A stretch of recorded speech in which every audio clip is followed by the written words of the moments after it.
do you plan on sharing the recording with the people on this call, or would you prefer just take notes as we follow along? I always say take notes just because that's always going to be um, one of the most surface level ways that you can kind of obtain the information. But I will be sharing the recording, but I'm gonna share the recording on YouTube. That's where I'm gonna release it. It'll probably be a few weeks before that happens. So I say take notes. Um, just in case. I don't know. You never know what can happen with the recording. I've had recordings malfunction in the past where I just lost the entire video. Um, so yeah, I would take notes. All right, it is now 12:05, so I'm gonna go ahead and get started. Make sure it's not okay, that was it. All right, it is 12:05 and we're going to go ahead and get started. So this is the call where I share the strategy that I use for prop firms, how I've been able to um essentially profit off of prop firms and pass my challenges, grow my live account, and all that good stuff. So before I get started, I just want to say, stick around to the end because there will be a giveaway um from the Skilled Funded Trader. Um, their prop firm, they've given me two 25K accounts that I can give away to two participants of this call. So I highly recommend you stay around to the end because you actively have to be on the call in order to get the account. So yeah, just gonna go ahead and put that out there. So who am I? So I'm a 24-year-old day trader, slash college student. I've currently been trading now for about 9 years. I started very young, and along the way, I have learned many, many lessons, many of which I didn't really learn until the last, I don't know, 3 to 4 years. Um, even more so like the last 2 to 3 years. I think starting so young was a good and a bad thing. I think I was just too immature to really take trading serious. I was trading just really gambling for maybe the first 4 or 5 years. I mean, I was very, very young. Um, and fast money, I just was kind of addicted to it. So I'm currently funded about 650K in prop firm capital, and I've withdrawn upwards of 50K so far this year. Um, and while I am profitable, I'm not exactly where I should be at. And my calculations, if I just follow my trading plan to the T, I would be about 1.5 to 2 million funded with over 300K in payouts this year. So I just want to be completely transparent and say I'm not 100% disciplined in following my system. But I am disciplined enough to where I can at least pull out some profits. But I still have levels to get to. This is definitely not my final form of trading. And I just want to be as honest as I can about my trading, um, on this call. So I'm not going to sit here and talk about myself forever. We'll just go ahead and get into it. So, um, the main idea in this call is to teach you my approach to prop firms, but I really want to start off this call by talking about some of the top lessons that I've learned just in general up until this point. So number one is that trading is just a numbers game. Like that's at the end of the day, that's all it comes down to. Um, Again, I didn't learn this until like year 6 or 7. But you need to get it out of your head that you need to predict the market at a high rate to make money. Win rate is by itself is irrelevant, just like risk reward ratio by itself is irrelevant. It's a combination of them. So you can have a 10% win rate and make money, and you can also have a 90% win rate and lose money. Um, the win rate that you're trading with is irrelevant. And we have to get out of this mindset that the best traders know exactly where the market is going a good bit of the time. Most of the time they know what the market they don't know. Just like I don't me and you don't know. And in fact, probably the biggest lesson that I've learned in my 9 years of trading is that I don't know anything. I don't know, not that I don't know anything, but I don't know what's going to happen next at any given moment. I just don't. It's no way. It's impossible for me to know with 100% certainty what is going to happen next.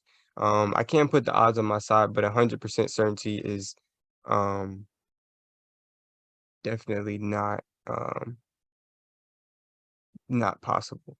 Um, so from my experience, these three things are what really work together, and the only things that really matter. It's the win rate. Let me get my thing over here. Win rate, risk reward ratio, and probably one that doesn't get talked about enough is trade frequency. So let me see if I think somebody's trying to join but can't. Okay, no, they got it. Okay, but trade frequency. I don't think trade frequency gets enough attention. But that's besides the point. So, but you need a winning combination or AKA a positive expectancy of these three things. This is the only thing that you need in order to make money consistently in trading. Nothing more and nothing less. I think a lot of people overcomplicate trading, but at the end of the day, that's all it comes down to. And while I could have a whole call on this by itself, I think that anyone who isn't profitable needs to start off with a fully mechanical system. So this is another lesson: discretionary versus mechanical trading. So there's a lot of debate about this. So I'll just, voice my opinion, and if you don't agree, that's totally fine. But I think anyone who isn't profitable, yet needs to at least start off with a fully mechanical trading system, and then go discretionary from there if they feel the need. Um, and a lot of people have never experienced the benefits of having a mechanical trading system because that's not what's being taught in the trading community. It's all about predicting. It's all about knowing what's going to happen next. Like that is usually what um like if you look at majority of trading content, it's not, oh, how to get the probabilities on your side or and all that kind of stuff. It's, oh, how did I know that this was going to happen? That's what the majority of what's being taught out is about. And that's not the way that, especially a beginner should look at making money in trading. So when you're trading a discretionary system, it is impossible to get an accurate data set of your system's results. Um, and there's two reasons for that. So I'll explain why exactly that is. So first, it is impossible to know exactly what you would have been thinking at any moment in the past. Like I don't know what I was thinking at this time yesterday. Um, and how in the world am I going to go back 6 months and tell you exactly where I would have gotten in, where I would have gotten out, where I would have put my stop, my TP, all that stuff, what I would have been thinking? Because at the core of a discretionary trading system is you, your mind, your perspective. Um, I don't I don't know what I was thinking, like I said, 6 months ago. I don't know what trades I would have taken, therefore, I don't know what the stats would be accurately. So that's reason number one. It's pretty much impossible for me to go back 6 months and tell you what trades I would have taken. And then, number two is loss aversion. So believe it or not, just like in your live account, when you're back testing, we're gonna try to avoid losses. I don't know why, and both of these are everything issue and lesson that I say, I go over is something that I personally went through. This is something that I personally went through. Um, when I was back testing, or when we back test, we still try to avoid losses. Or at least I did. I would include the data points that were winners and convince myself that it was very obvious that it was going to be a winner. So I obviously would have taken that trade. And I would avoid adding losses to my data set, and I would find some way that it was obvious that I wouldn't have taken that trade. So what I end up with is a completely a data set that's completely inaccurate. And the difference is when you have a mechanical trading system, there's little to no room for interpretation. I can go back and tell you exactly, I can go back 6 months, I can go back 6 days, I can go back 6 years and tell you exactly when I would have gotten in, when I would have gotten out, where I would have put my stop loss, where I would have put my TP. I can go back and tell you that exactly with the mechanical trading system. Every decision is already made for me. And because this is the case, I can collect very accurate data on what happened in the past. In other words, I can know my win rate, I can know my risk score ratio, and I can know my trade frequency before I even take my very first trade, after I collect enough samples. Therefore, I can verify my edge before I take a trade, which I think that should be step number one. Before you even think about prop firms or a personal account, I don't care what it is. You don't want to put your money on the line without knowing that something has edge. I think a lot of people are playing the game of it sounds good, so it must have edge, or it sounds good, so it must work. But that's not how trading is. That's not how trading works, and you'd be surprised how many good ideas, um, don't really have an edge. Um, that's it's just not it. So it's you need the numbers. At least that's my perspective. I need the numbers. Especially me, I'm a huge numbers guy. If the numbers don't make sense, I don't really think that I can make money um from it. Like it just has to make sense. And then the third one is you have to come to terms with the fact that trading is just a game of probabilities. And because that's the case, we don't know what the outcome of any single trade is, or even the next 10 trades for that matter. I don't know which ones are going to be winners. I don't know which ones are going to be losers. And some of you guys have probably heard a lot of this before. It's pretty generic information, but it's very important information. So think about this. For me, even when every single thing lines up perfect, everything is perfect, I will still lose money half of the time. So even when everything aligns perfectly for me, I will still lose money half of the time. So we must manage our risk and let the law of large numbers work in our favor. Just like the casinos, that's all we're doing. We are developing an edge and then letting the law of large numbers work in our favor. Just like the casinos. The casino doesn't care if somebody wins 1, 3, 5, 10 times because they know over the long run, over the next 100, 1,000, 10,000 bets, that they're gonna come out on top because the probabilities are on their side. They've implemented an edge and they're letting the law of large numbers, the number of bets, as the number of bets increase, um, they're that's increasing the profit or the likelihood that they're gonna get profit off of this.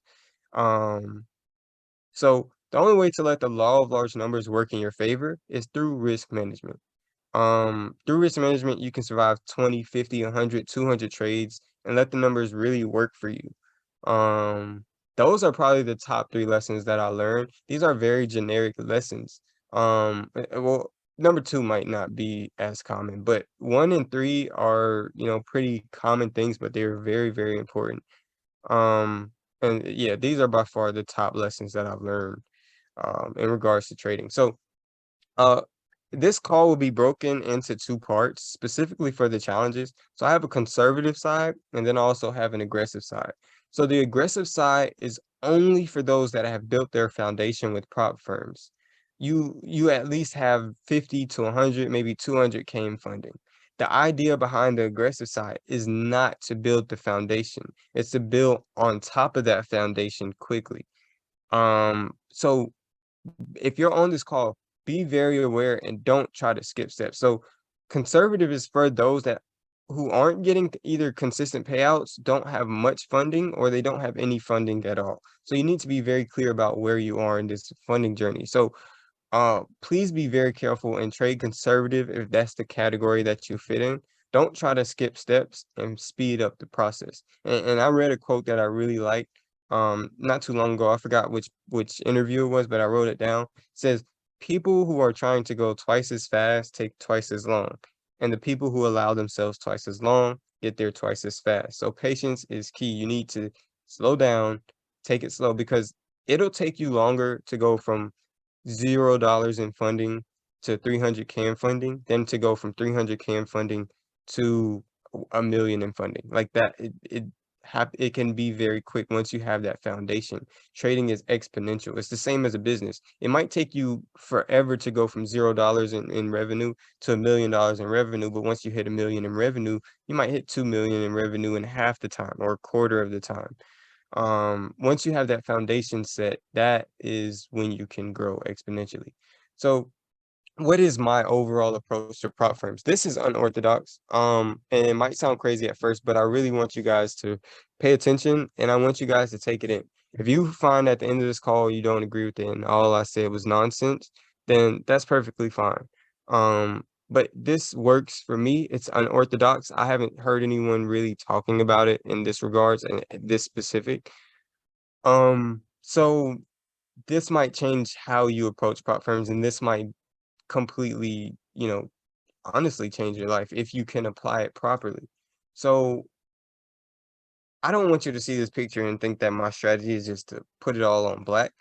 As I talked about earlier, growing my trading account is a game of probabilities. I know that over a large number of trades, I will come out on top, but individually, I don't know which trades are going to be winners. I don't know which trades are going to be losers. I'm trading like a casino where I always win in the long run. That's how I am approaching trading. I always win in the long run. In the short term, the results might be somewhat random, but in the long run, I come out on top. But what if I approach prop firm challenges the same exact way, where I always end up on top? Now, how can I apply that? I'll break it down in more detail, but essentially, this is how I've been able to grow my funding, and this is how I plan on hitting multiple million in funding sometime next year. Um, so just like in my trading account, one single trade does not matter. In my prop firm trading business, which you should be treating your trading and prop firms like a business, in my prop firm trading business, one single challenge doesn't matter either. Now this might sound crazy, I know, but it works. And here's a magnified example. This is like an extreme example. Um, but this just and I'll go over it again. I'll go over it in the next slide in more detail. But just to show you how exactly it could work or how exactly it does work. So let's say I have money to buy 4 challenges. I don't go out and buy all 4, but I have enough money to buy 4 challenges. My system has a 50% win rate with 1 to 2 risk reward ratio. If I risk 4% on phase 1 challenges, I would pass 50% of all of my phase 1 challenges on the very first trade. Now, again, this is an extreme example, but that totally crushes the industry standard. The industry standard, matter of fact, my Forex funds just posted their stats. People pass phase 1 20% of the time. If I risk 4% on the very first trade on my challenges, I would pass all of my challenges or 50% of all of my challenges on the very first trade, which is insane. Um, Now, I'm not saying do that. As I said, I'll go into more example, but I just want to show you the power of this. Um, and stay with me, and I'll break down a better approach. So using what I call the bankroll method. So the bankroll method is something that I came up with to implement the approach that I just discussed, but in a more systematic way. Um, so the bankroll is essentially, when I say bankroll, the bankroll is essentially the budget that you set aside specifically for challenge accounts. Now, the method that I use isn't to buy all these accounts at once, is in anticipation that you will have to buy another account. So don't take the bankroll and buy all the accounts. That's not what you are doing. My recommendation is to save a bankroll up to where you can at least buy 4 to 6 accounts of the size you're going for. So if you're going for 5K accounts, if you're starting off with 5K accounts, make sure that you can afford 4 to 6 5K accounts. You can start. My recommendation, it depends on your personal finances. But the highest that I would start off with is 50K accounts. I wouldn't go higher than that. Now, the best way for me to explain exactly how it works is to kind of tell you a story. So let's say that there's 2 traders, trader A and trader B. So these traders are twins. They have the same exact system. They have the same exact execution, and they pass challenges at the same exact rate. Let's say they pass both challenges 25% of the time. Nothing crazy, nothing high. That's not a high rate to pass both challenges. So let's also say that both traders have $1,000 each. So trader A saves up all his money and puts it all on one large challenge in hopes of getting a 200K account. Again, they both have a 25% pass rate. So trader A has a 75% chance of losing his entire bankroll, which is crazy. And this also puts an immense amount of pressure on this trader. On top of that, not to mention. So, before I proceed, I just want to say, if you have a question, I have a Q&A at the end. So just save questions to the end. Then I can answer it. But this puts an immense amount of pressure on that trader. Now trader B uses his $1,000 and decides to buy a 50K account with the anticipation that if he fails one, then he can buy another and another and another. He can buy 4 accounts with his bankroll. Now, let's say that the probabilities play out how they're supposed to. Trader A had a 75% chance of failing or losing his money. He failed that 200K challenge. Trader B, again, 25% pass rate. If you have 4 challenges, odds are you're going to at least pass one. Let's say Trader B passes one of his 4 challenges, and we'll actually say that he passed the last challenge. So this is like the worst case scenario. Best case scenario, he passed the first one. But let's say Trader B grows his account by 4%, and then he locks in the payout. He doesn't trade on it anymore. So about a $2,000 payout. After the split, refunds, bonuses, all that kind of stuff, he'll walk away with about $1,750. Now, just take a step back and look at the outcome of this. In the scenario, Trader A lost his bankroll. He lost all his money. He has to go back into hiding and save up all his money again. Trader B, he nearly doubled his bankroll. His bankroll started off at 1,000. Now it's at 1,750. He failed 3 challenges. He only passed one and grew that one by 4% and nearly doubled his money. In the worst case scenario, he nearly doubled his money. I don't know about you, but that when I sat back and really looked at it from that perspective, it's insane. In a worst case scenario where you pass both challenges 25% of the time, you nearly double your money. And he's also still 50K funded. He can now repeat this process. His bankroll, if he repeats this process and buys 4 more 50K accounts, only passes one, grows now his 100K in funding by 4%, his bankroll is going to be at about $3,850. So at this point, he can stick with the 50Ks and continue to steadily grow that bankroll. But at this point, he could move up to doing 100K challenges. He could repeat this process over and over and over until he hits max funding, and then repeat it at another firm. So again, with prop firms right now, it's limitless because we have so many at our disposal. But hopefully by now you can see the power of the approaching prop firms this way. You don't have to pass 60, 70, 80% of your challenges to make money with prop firms. And I really want you to get that out of your head. The reasoning is because challenge accounts have an unlimited risk reward, meaning there's no cap onto what you can make on a funded account in relation to how much you spent on that account.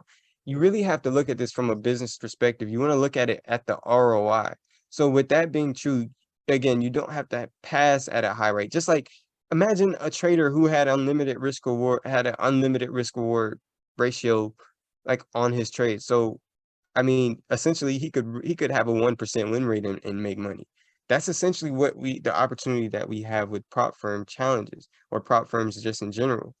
Um, you don't need a really high pass rate in order to make money. And just as an example, I took a 20K account and grew it by 10K, which was, or no, I got 10K in payout, so I grew up by more than 10K. So essentially, I turned $125 into what, $10,000. I think that's like, I don't even know what that is. That's like 20 or 30 or 40 times my money. But that's insane. That's an insane return. There's no limit to the amount that you can get in return on a prop firm account. So now I'm gonna get into the actual technicalities of it. Like, what am I risking and like the exact numbers. So before you even think about pulling out that credit card and buying a challenge account, you need to make sure that you have a few things in place. Number one, which I think a lot of traders don't really do. I know at the beginning of my journey, I wasn't doing this. One, before you put money in an account, whether it's personal, prop firm, you need a clearly defined trading plan that has edge. It should be tested with a bare minimum of at least 100 trades or a bare minimum of 6 months. I think it must include at least this is a bare minimum. When and what you will and will not trade, under what context will you trade, how you will select your take profit and your stop loss on each trade, and probably one, I don't know why I didn't put this in here, but how will you actually enter into that trade, and what you're going to risk per trade. Yeah, so a clearly defined trading plan is a must. Two, you need a plan for drawdown.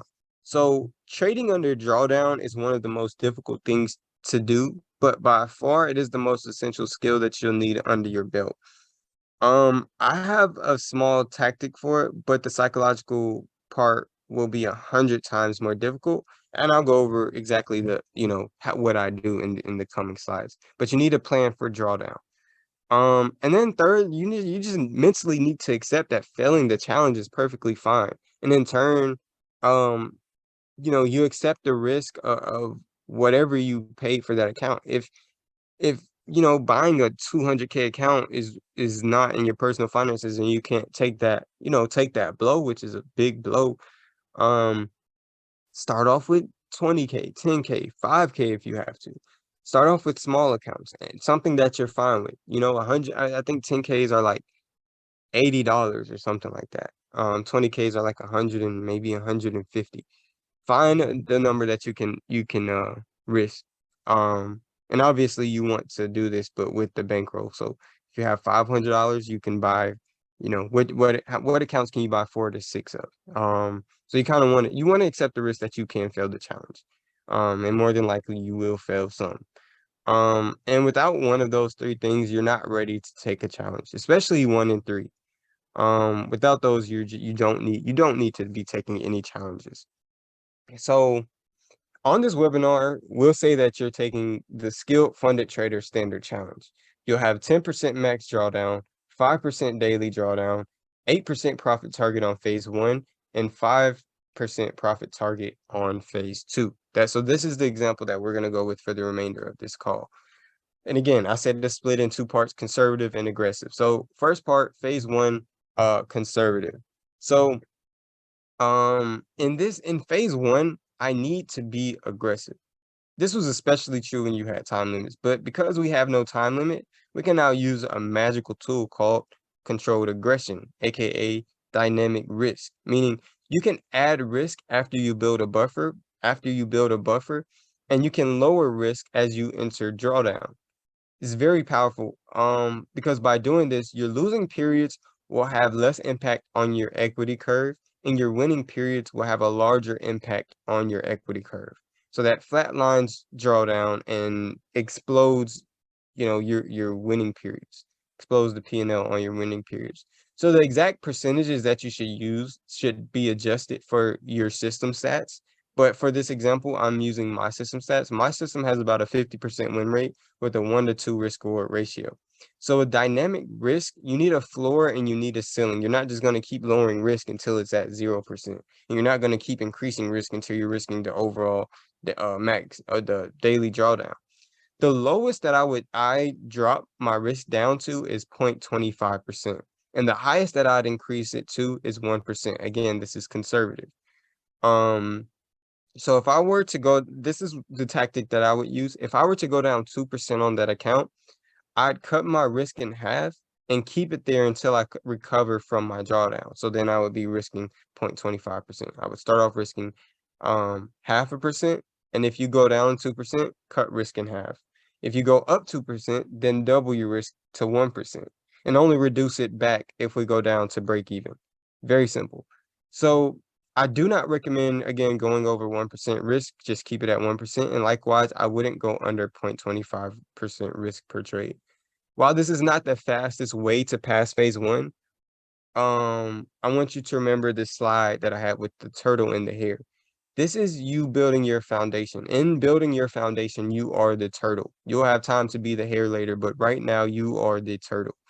It might take you months to go from zero, and this is what I talked about earlier. It might take you months to go from $0 in funding to 200K or 300K in funding. But from there, it's a lot easier to go from 300K in funding to 750K to $1 million in funding, as you'll see with the aggressive approach. Nonetheless, this is how you can use controlled aggression to pass your phase 1 challenge. Dynamic risk with a 0.25% floor and a 1% ceiling. Drop risk down in half if you go down 2%. Increase risk if you go up 2%. This will increase the winning period's impact on your equity curve and lower the losing period impact on your equity curve, which is very powerful. And in fact, I actually implemented something in my system that increased my return. If I had implemented it this year, it would have increased my returns by 30%. By using a dynamic risk similar to this. So phase one, aggressive. Now again, this is the aggressive side. This is again, I said phase one, I'm trading very aggressively. But when I am trading specifically aggressive, like how the slide that I'm going over now, I really treat the challenge as if it were a trade like we talked about earlier. And when I'm conservative, I'm not really treating it like it's a trade. I'm very um cautious. I'm lowering my risk, increasing my risk, and trying to take it nice and slow.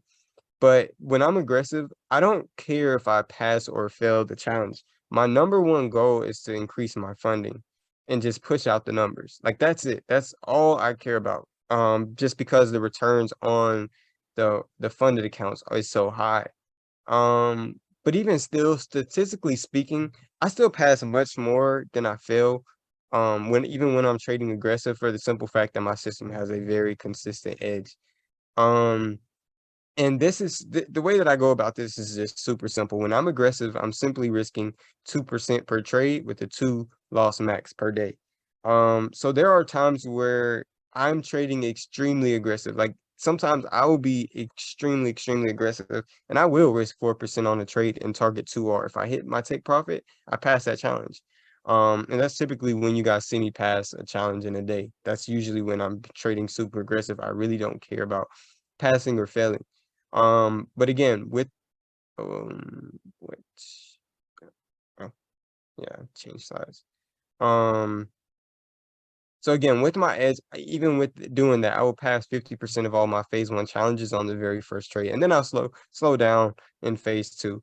But I typically will not do that because it feeds like my gambling over leveraging beast, and I just don't really want him to build an appetite. Like even though it's in the challenge phase, it will affect how you approach your live accounts. So phase two, conservative. So a saying that I often tell people is that if you are going to fail a challenge, fail it in phase one, never in phase two. Failing a challenge in phase two hurts very, very bad. Very much worse than phase one. So often we get this finish line syndrome and we want to increase our risk and hurry up and get it over with. But we have a 40% lower target than we did in phase one. Take your time and slow down in phase two. So conservative in phase two, I recommend risking 0.25% and keeping it there until you grow the account by 1%. Then you can increase your risk to 0.50% and leave it there unless you pass the challenge or go back down to break even. It's similar to the phase one conservative. It's just that you um are starting with lower risk and you have a lower ceiling. So your risk is just overall lower risk per trade. So just to clarify, the most you should risk in phase two, when you're in the conservative phase, is 0.50%, and the lowest you should be risking is 0.25%. That's it. This one is very, very simple. Especially because we went over the phase one conservative. And then prop firm challenge phase two aggressive. Again, this is probably even more simple. When I'm trading phase two aggressively, the only thing that I'm doing is risking 2% per trade. I mean, sorry, 1% per trade instead of 2% per trade. And a tip for those of you trading 2R like me, if I'm up 4R, 4%, I'll just go ahead and go for a one-to-one trade, since one-to-one trades generally will have a higher win rate. Um, so that's how I'm approaching prop firm challenges, both phase one, phase two, conservatively and aggressively. Um, and I also have two phases. Like I'll have an AUM, I call it the AUM phase, and I'll have a live account phase. So previously I was in the AUM phase, and like over the past 2 or 3 weeks, I think it was, I had added like 300K in funding, just doing 50K account challenges. I was trading very aggressively, just going through the challenges. I think I passed about half of my challenges and I failed the other half. But now 300K in funding, if I make 2% on that, I make all the money back and then some. Or actually, I think I double what I spent on all the challenges. So again, as I talked about in this approach, it's perfectly fine. But you can't do that until you have that foundation. Um, so prop firms going live. Trading the live account is completely different from trading the challenges. Once you go live, you have to have a completely different mindset, especially if you were trading the challenges aggressively. So while your objective in the challenge account phases was to grow the account by a certain percentage and hit that target, so you had to grow it by 8% or whatever, 5%. Once you go live, obviously you do want to grow the account, but that's not the number one objective. The number one objective is just to survive, not to lose that account. Trading a personal account, your goal is high percent gain so that you can make a decent amount of money. Unless you have, two, three, four, 500K in a personal account and you can live off of 1 to 2%, you know. But most people don't just have liquid cash that they just put into an account like that. Which is where prop firms come in at. So the goal again in a personal account is high percent gains to make a decent amount of money. But listen, this is not your personal trading account. Prop firms are offering a very unique opportunity which you can make 1 to 3% per month and make multiple six figures. You don't need to make high percent gains to make a lot of money. You just need more funding. Like get it out of your head that you need to make high percentages to make money. It might seem that way, especially as you're building that foundation. So don't fall into that pit where you're funded 20K or 50K and you're like, oh man, I need to make money. Like I really want to make lock in that 1 to 2%, that 2 or 3%, 1 to 3% payout. I mean, um, and I'll even go over that in a second. But um, learning that simple fact that you just need more funding, not high percent gains is vital to growing your accounts under management. And just to think about this, just take 1 second and think about this. With 600K in funding, if you lock in 2% per month, you'll net about 120,000 in payouts. That's after the splits per year. 120K per year. With 600K funding, making 2% per month. You do not need high percent gains to make a lot of money with prop firms.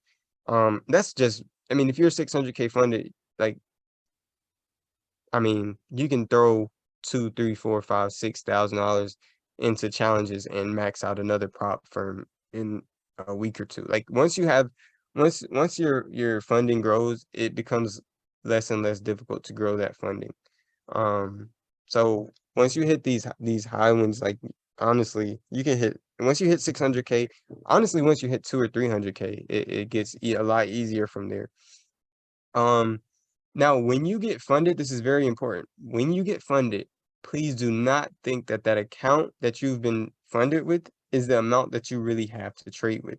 When you have 100K in funding, you can only lose 10% of that. Therefore, your true account size is $10,000.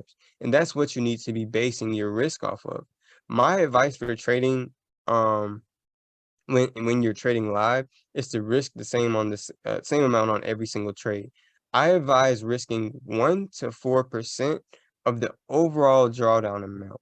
Not 1 to 2, no, not 1 to 4% of the entire account, just the drawdown amount, just that $10,000. So if I was 10K funded, um, 100K funded, but my true funding is 10K, meaning my overall drawdown is 10%. My true account size is $10,000. I would risk 1 to 4% of that $10,000. So your goal on a fresh out the box funded account needs to be locking in the refund and locking in a decent size payout. Again, you need to think of this from a business perspective. You need to think about your bankroll, your budget. You need to think about your ROI. So let's say you spend $250 on a 50K challenge. You pass that challenge and you lock in a 2% payout. A lot of people will sleep on a 2% payout. After the splits and refunds, you walk away with about $1,000 and you successfully turn $250 into $1,000. That is an extremely high ROI. There's not a lot of places that you can have a low risk. I mean, yeah, a low risk, 4 times your money. Like that's not really available to, um, Anybody like that's why I say prop firms are offering a unique opportunity. Where else can you turn $250 into $1,000 while risking a very low percentage? No, keep in mind that is just the very first payout. If you do lock in 2% on that account a month for a year, you will 24 times your initial investment, 24 times your money off of 2% a month. So do not sleep on 2% payouts. They are very impactful. They are very important. That's my number one tip for like prop firms. Lock in your payout. Lock it in. Like that's how you beat prop firms. It might only be 1%. Lock it in. That's gonna pay for the next 2, 3 challenges that you take. You lock in a 2% payout, that's gonna pay for like the next 4 challenges that you take. You lock in a 4% payout, that's gonna pay for the next 8 challenges that you take. You do not need high percent gains. Um, so while this call was 100% free, I do want to let you guys know that I'm offering 2 services right now. One of them is new. So the first one is just a one-on-one call where I break down my exact system that I trade day in and day out. I trade one system, and I've been trading it for about 2 years now, the exact system that I trade. And again, my system is 100% mechanical. I've got data behind it. And there's not much of a learning curve. You could essentially have a call with me today and you could trade it by Tuesday. Just because it's so mechanical, there's not a lot of thinking, there's not a lot of really learning, the system. It's just about having making sure that everything, your checklist is right and that you can um see everything the correct way. So the second service that I'm starting up will be I'll be having calls where I help you develop your own system and make it mechanical if it's possible. And I teach you how to test that system so that you can verify its edge. Now, this service is highly personal, but in my opinion, I think that is going to be the most valuable of the two. I think that, I'm a firm believer that you will only be 100% confident in the idea that you birthed. So, in other words, a system that you will develop will be a lot easier to stick to long term than a system that I gave you. And I think that's the case most of the time. There are people that can, if I teach you my system, you could just trade that and have confidence with it over time. But um, you know, for the most part, I think confidence will always come from an idea that you birth. Um, so and I also want people to know how to develop a system. I think that's the number two important skill a trader needs. Number one, being the discipline to follow a system, but being able to develop your own system is very, very important, and it's not really something that's being taught like that. Um, and like me, I'm 100% confident that if my system's edge were to disappear, like it just stopped working for whatever reason, I could develop another profitable system in maybe 2, 3 weeks. It's not very, very difficult once you know how to develop a system. And I've developed this ability. Again, I've been trading for 9 years now, and yeah, I'm kind of excited to do the second service just because I've never really done that before. But I want to teach people how to develop their own systems. And these services are 25% off. So if you're interested, just shoot me a DM on Twitter, and we can talk about it. It's 25% off if you're on this call. Oh, this was, yeah, 25%. Now let's do the giveaway.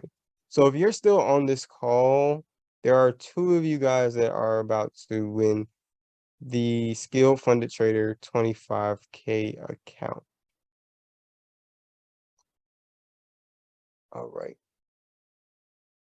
So I'm randomly gonna go up and down and just stop it at a random spot. I'm gonna close my eyes. Let me do it here. All right. 5, 4, 3, 2, 1. All right. Somebody named Marcos. Oh, Marcos. Let me see.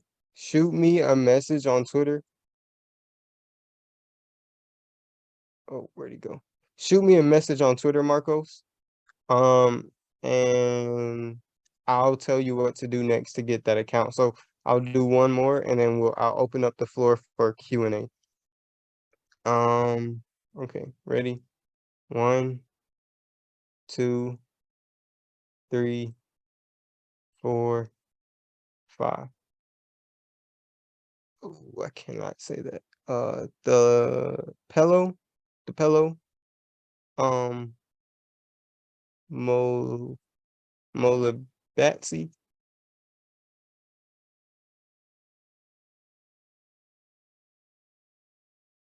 In order to obtain that account. So yeah, message me on there. And now I'll open the floor for any questions that you guys had in the call. Why do you only trade one pair? That's just what I'm used to. I like the stock market, so I only trade NAS. I don't like Forex. It moves too slow for me. I like trading on the 1 minute chart. Um, about your system, is it time based? Like you have the trade this time you can see. Also, what time frames are you using? Just asking so we can know suits and needs. So I'm trading from 9:30 Eastern time until about 11:30 Eastern time, and then I'm trading again from about 1 p.m. Eastern time until about 3:30 Eastern time. I'm trading on the 1 minute time frame. Um, how many points are on the checklist of your mechanical system? It's at home, but I would say maybe five. Two, are you working on coding it into a bot? I currently am not, but I do plan on it. I do plan on working on that. Um, yeah, I do plan on making it more automated.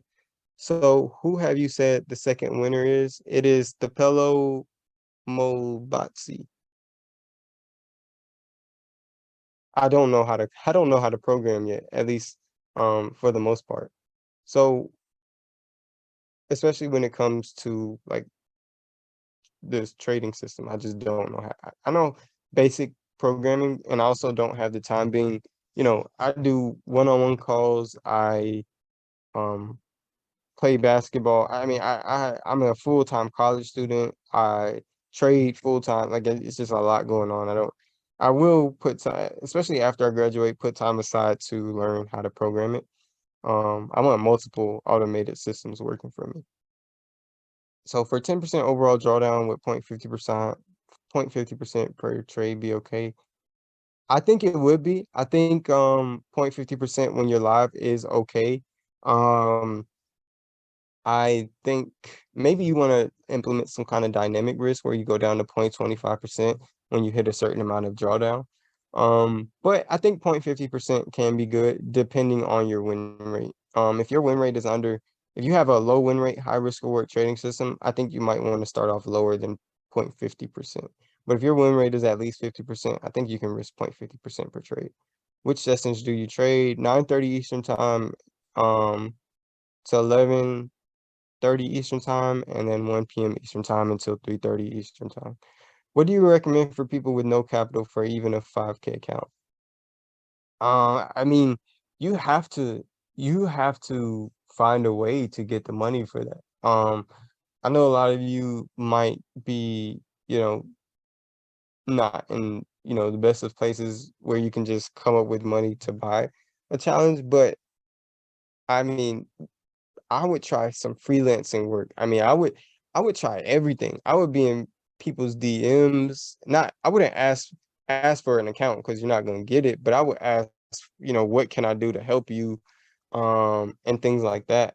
Like I would push and find you just have to find a way to make extra money, whether that's online, in person, whatever the case is. So how much is your one-on-one call? Just shoot me a DM and we'll discuss it. How you keep your psychology right after multiple losses? Do you stop trading after two losses or any two trades you take for the day, win or lose? So two losses. If my first two trades are winners, I might take another trade, but typically two losses or two wins. Two trades in general seems to be my max. And my system very often does not produce more than two trades a day. Especially right now, it doesn't produce it hasn't been producing a lot of trades. Um, but on a typical day, maybe one to two. Um, how long you need to backtest that? I say at least 6 months. Until you're really, really sure of your system edge. The thing is, you'll never be 100% sure. Like it's even backtesting. Like you can think, that it works. and have the data, but you'll never know 100% certainty. I say at least 6 months or 100 trades. On aggressive challenge, when you risk 2% and encounter like 3 losing streaks, do you keep on risking it? Yeah, when I'm aggressive, like I said, I do not care about passing or failing. I'm gonna keep risking that 2%. I'm just gonna go through it. If I fail it, I fail it. Um, my moving averages. I would tell you the moving averages that I use, but I don't want you to use the moving averages because the moving averages alone don't mean jack squat. Like the context behind the trades that I'm taking is far more important than the moving averages. The moving averages is just how I'm getting in, how I'm setting my stop loss, which is completely irrelevant if you don't have the proper context. And I do not want you messing yourself up like that. How long do you use? How long does it take me to pass the challenges? So if I'm aggressive, I mean I can pass a challenge in like a week, sometimes a few days. When I'm conservative, it might take me 2 to 3 weeks, 2 to 3 weeks, generally speaking. Um, why do you not trade the masters DR IDR? Um, I have my own system. I don't even really I don't look at much other people's systems at all. Respect to your time management, appreciate it, man. No chat breakdown. If I showed you a chart, the thing is I haven't broken down, quote unquote, broken down a chart in months, maybe over a year.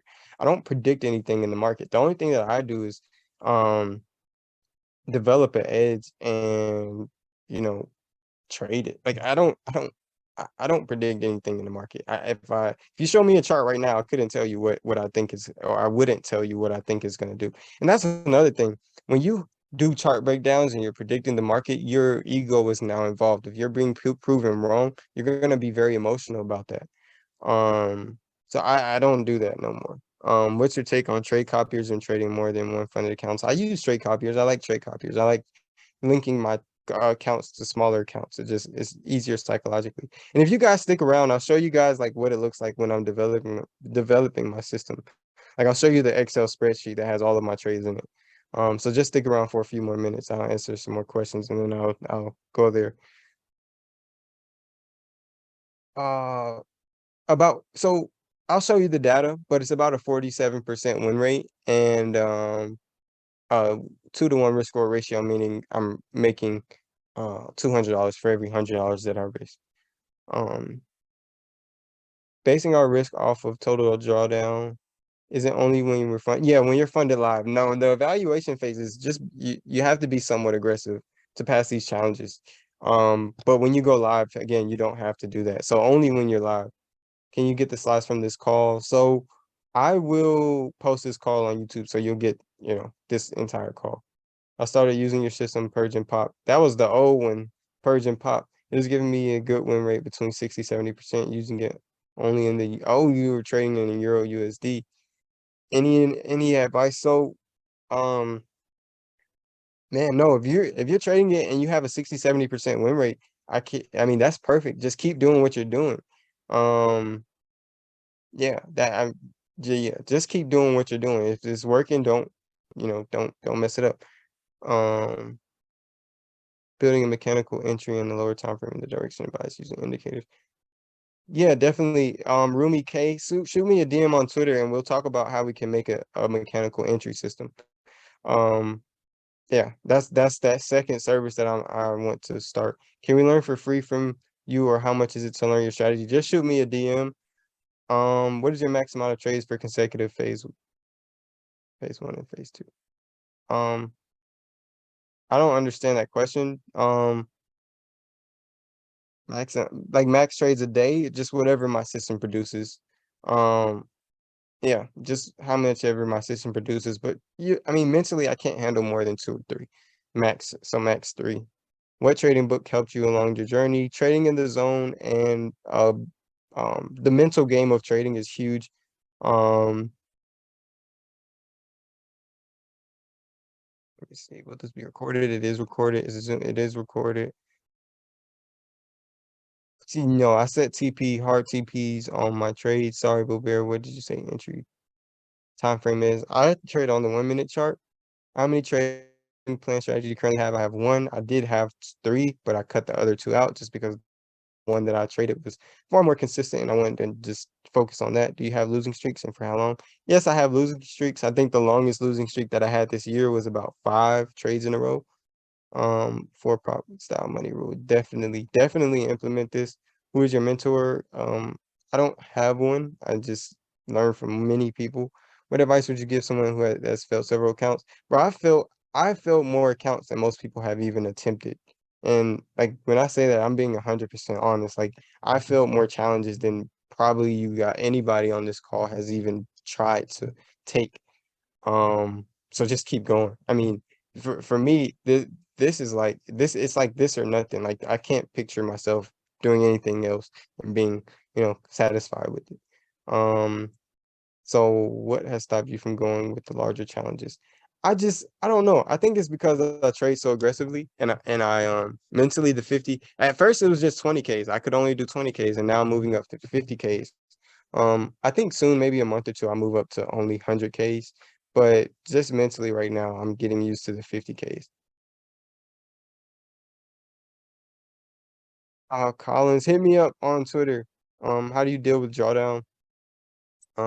Dynamic risk is it helps me with drawdown.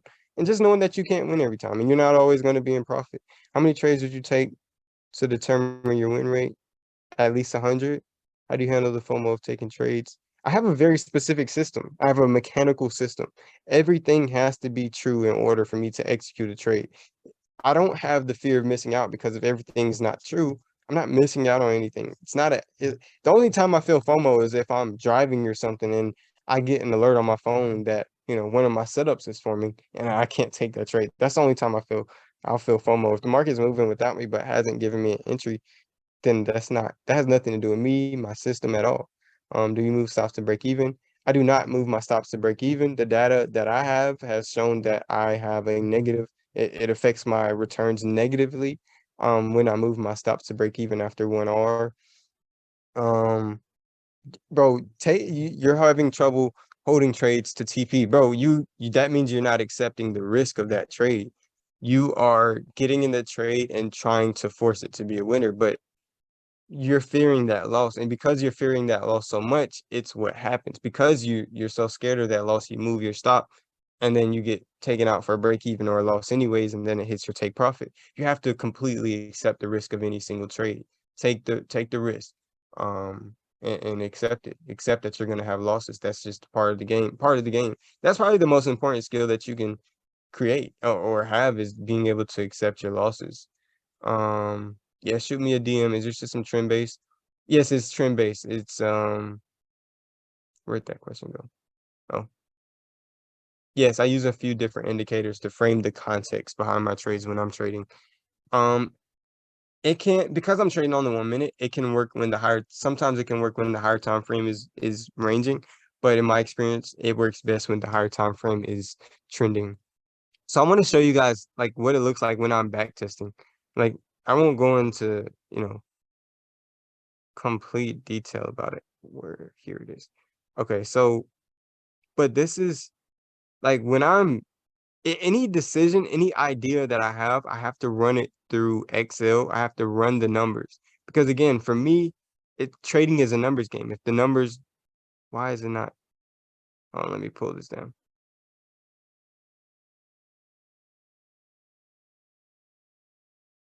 Um, it says it's up. Let me take this down. Here it is. I'm gonna show you guys the Excel. So this is what it looks like when I'm back testing. This is what it looks like when I'm developing my system. This is all the trades that my system produced this year. This is before I made some more optimization. So with 2R, it had a 40% win rate and captured about 19R. 3R, it had about a 31% win rate with about 20 and capturing about 23R. I made a few different changes to it for optimizations to optimize it, increase the win rate and the R capture. So it now with those optimizations, it has a 47% win rate with 2R. It has about a 34% win rate with 3R. It has a almost a 58% win rate with 1.5 R. But this is what it looks like when I'm collecting the data. Like I need, result, the risk reward ratios, what the win rate would be based on different risk reward ratios. This was me testing, is 1.5 R better than 2 R? Um, after the optimizations, 2 R still performs better, but it has a higher win rate. Um, and this is another example of me using one for dynamic risk. Let me pull this one up. So dynamic risk, again, I pulled the numbers, play with the numbers, put all the numbers. Let me zoom out, or actually, let me go up. Got the numbers, static 0.50% risk. What would the results be? And then I play with my dynamic risk model, and then I compared the results. So on one end, I would have to risk 1% per trade, which is very high, to do on every single trade. But then I play with the dynamic risk model where I have a 0.25% floor and a 1% risk ceiling. And it allowed me to increase my returns by 30%. And this is what it looks like. I have the charts, I'm looking at the returns, and this was a third one that I had. I'm looking at the returns on that one as well.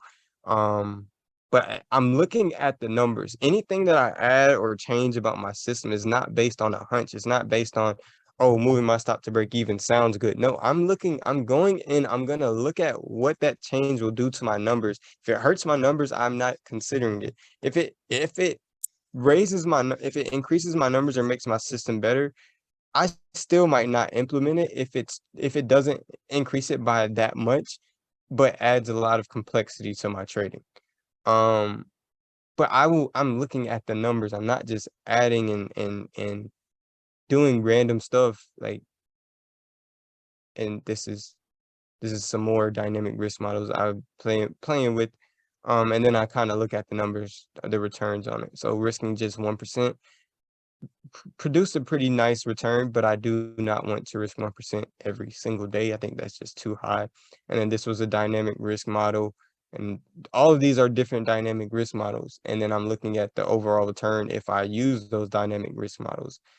And this one had a ceiling of risking 1.5% per trade, and this one ended up having the highest return, which, that's a high ceiling. But yeah, that's how I approach system development, and that's how I tell people to approach system development as well. And that's what I want to teach people, how to approach that. Any software you recommend the most? I say FX Replay. I like FX Replay a lot. Win rate is about 50%. I trade on MT4. I use Skilled Funded Trader. Yes, this is from back testing. Share the spreadsheet. If I had a blank one, I would, but this is just filled with my data. I wanted to ask you how you handle emotions in your first 2 or 3 years of trading. I didn't. So the thing is about emotions. Well, let me answer this first. Is your system trend-based or works in any market condition? I'm trading on a very, very lower time frame, so the higher time frame does not need to be in a very strong trend in order for me to execute trades.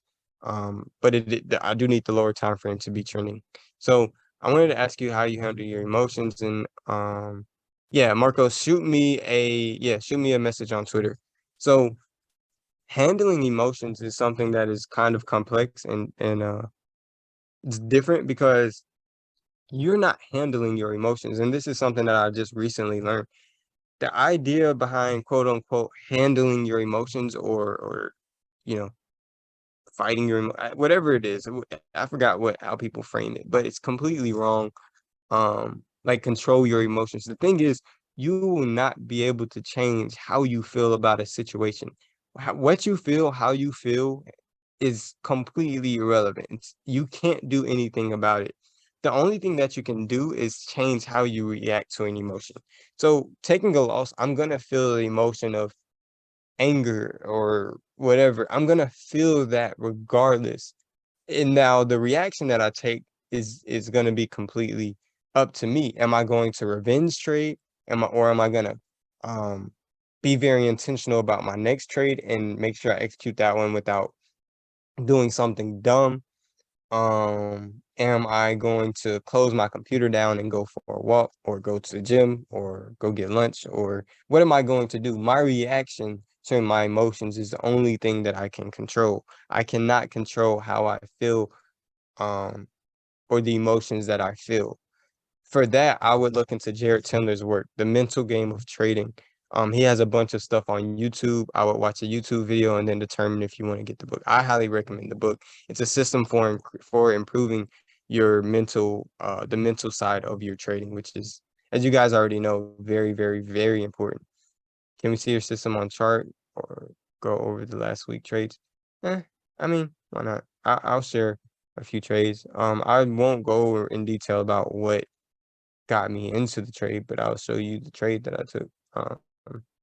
Give me a second. Or the trades my system produced. I'll go over Friday's price action. So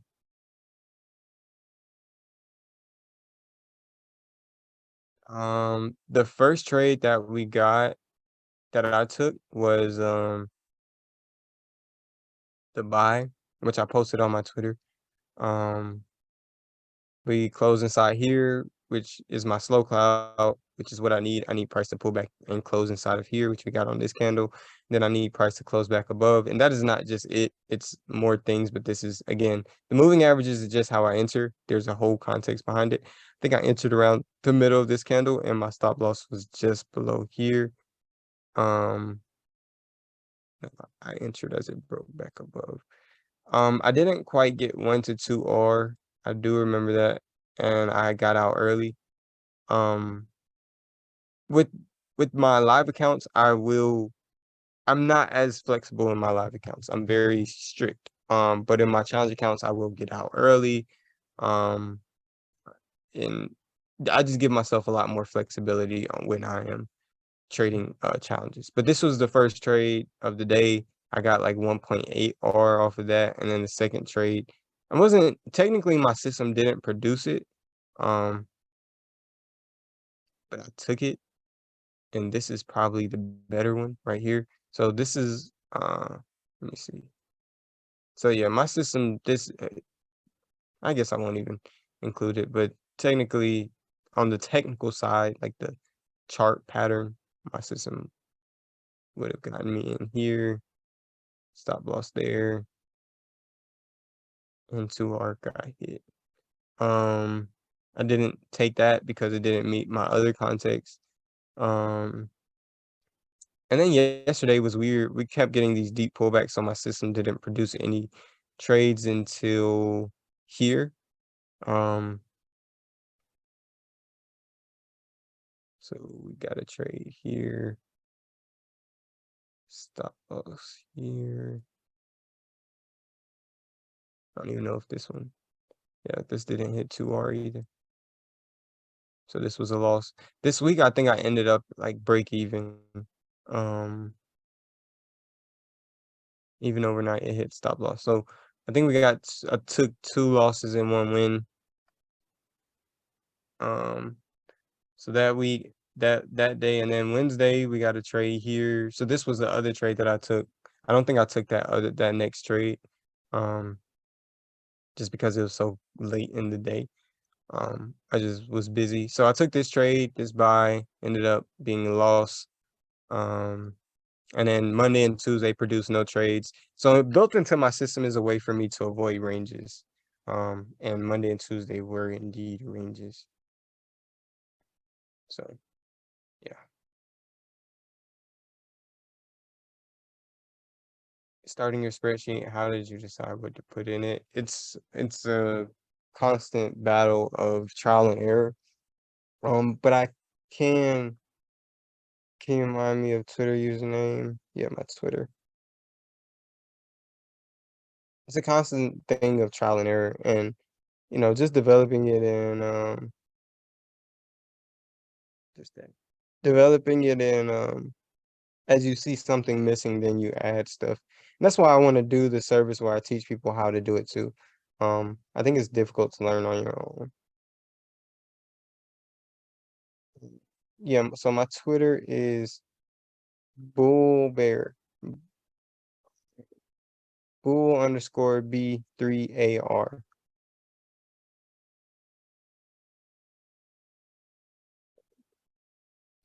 So yeah, that's it. I'm gonna go ahead and wrap up this call. You guys have a good one, and I hope to hear about your story about how you got funded and built your funding and all that good stuff. So yeah, shoot me a DM and we'll talk soon. You guys have a good one.